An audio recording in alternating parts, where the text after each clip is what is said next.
मनमीत का असली रूप सामने आएगा, सबके होश उड़ जाएंगे।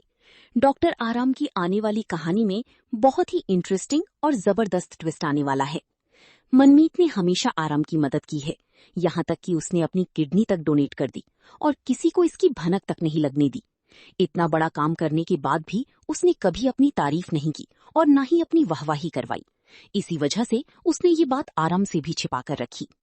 अब डिम्पल चाहती है कि राज की शादी जल्दी हो जाए ताकि इस घर में कोई और मिडिल क्लास लड़की ना आए। दूसरी तरफ मनमीत का एक नया और अलग ही रूप सामने आने वाला है।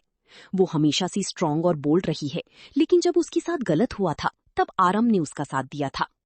अब मनमीत शादी के लिए हाँ भी करना चाहती है, लेकिन वो नहीं चाहती कि आराम पर कोई इल्जाम आए कि उसने राज और मनमीत की शादी करवाई है। इसी वजह से मनमीत खुद को गलत दिखाने की कोशिश करेगी। जब राज उससे सच बोलने के लिए कहेगा और अपने प्यार का इजहार करने को बोलेगा, तो मनमीत गुस्से में कह देगी कि वो इतनी पागल नहीं है प्यार में कि अपना करियर दांव पर लगाकर शादीवाड़ी जैसी बातों में पड़े। ये सब सुनकर आरंभ और राज दोनों हैरान रह जाएंगे, क्योंकि वे जानते हैं कि मनमीत ऐसी बिल्कुल नहीं है। फिर वो ऐसा क्यों कर रही है? उधर आरंभ डॉक्टर बन चुकी है और उसका पहला केस अवंतिका की बेटी का आता है, जो एक एक्सीडेंट में घायल हो जाती है।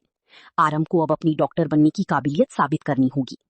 दूसरी तरफ मनमीत और राज की शादी की तैयारियां भी शुरू हो जाती हैं, लेकिन ट्विस्ट ये है कि आखिरी समय पर जब सारा इल्जाम आरंभ पर आने लगता है, तो मनमीत शादी से इनकार कर देती है और कहती है कि वो शादी नहीं करना चाहती।